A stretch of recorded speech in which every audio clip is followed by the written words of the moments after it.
वो नहीं समझना, एक परोपकार समझना। कई भक्त कहते हैं आपके गुरुजी जो है निंदा करते हैं दूसरों की, नहीं।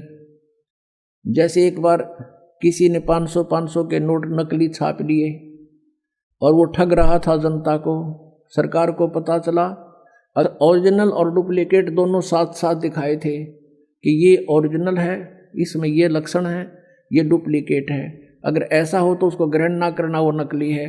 तो कोई ये कहे कि निंदा कर रहे हैं क्यों किसी के नोट को बेकार बता रहे हैं, तो वो निंदा नहीं थी, महापरोपकार का कार्य था सरकार का, लाखों लोग बच गए ठगने से। तो दास का वही प्रयत्न समझ लेना, ये किसी की निंदा नहीं है, ये महापरोपकार का कार्य कर रहा है। अंत में देखना इसका कितना अच्छा रिजल्ट आएगा।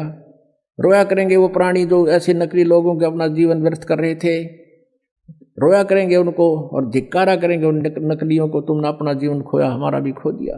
अब प्रसंग चल रहा है कि शास्त्र विधि को त्याग कर जो मनमाना आचरण करते रहे उनको कोई लाभ नहीं हुआ।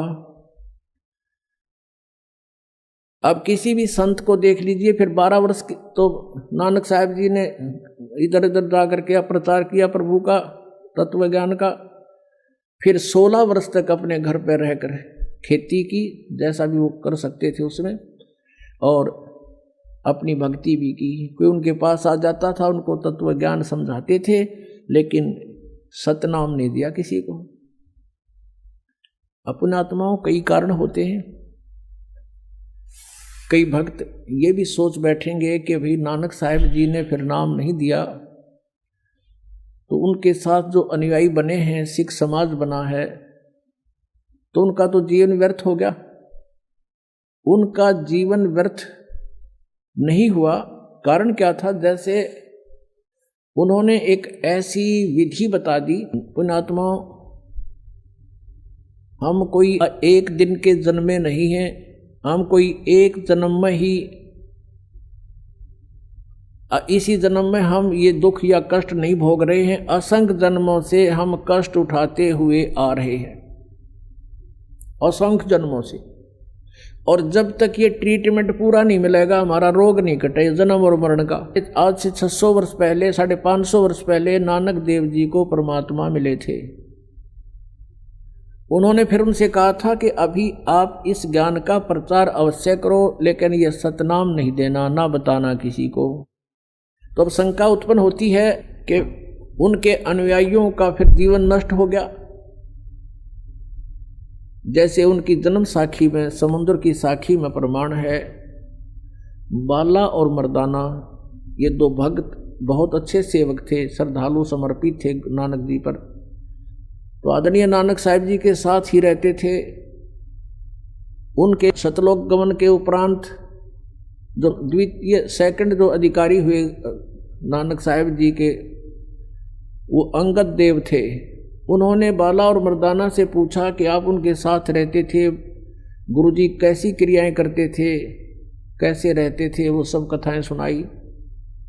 एक समय की कथा सुनाई कि जब हमने प्रार्थना की नानक साहब जी से कि हमें श्रीलंका दिखाओ, तो उन्होंने कहा आंखें बंद करो। हमने आंखें बंद करी और कहा खोलो, तो खोली। हम समुद्र के किनारे खड़े थे। आदरणीय नानक साहब ने कहा कि मेरे पीछे पीछे आ जाओ, इस समुद्र के ऊपर, जल के ऊपर, और वाहे गुरु बोलते रहना। मर्दाना और बाला वाहे गुरु करते हुए चल पड़े।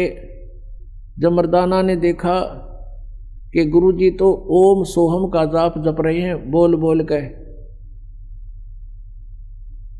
तो मर्दाना भी ओम सोहम कहने लग गया। वो जल में डूबने लगा। आदरणीय नानक साहब ने कहा कि मर्दाना तू मेरी नकल ना करे, मैंने जो कहा तू वही बोल। मर्दाना फिर वही वाहे गुरु करने लगा, फिर जल के ऊपर थल की तरह चल पड़ा।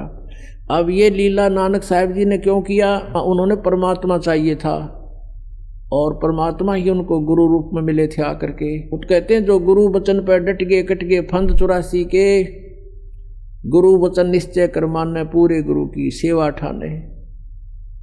तो वो संत थे, उन्होंने अपना कल्याण करवाना था, जगत से कुछ नहीं लेना था। अब यहाँ थोड़ा सा प्रमाण आपको दिखाते हैं। पुण्यात्माओं, ये अध्यात्म ज्ञान है। जब तक आप इससे ओतप्रोत नहीं हो जाओगे, आप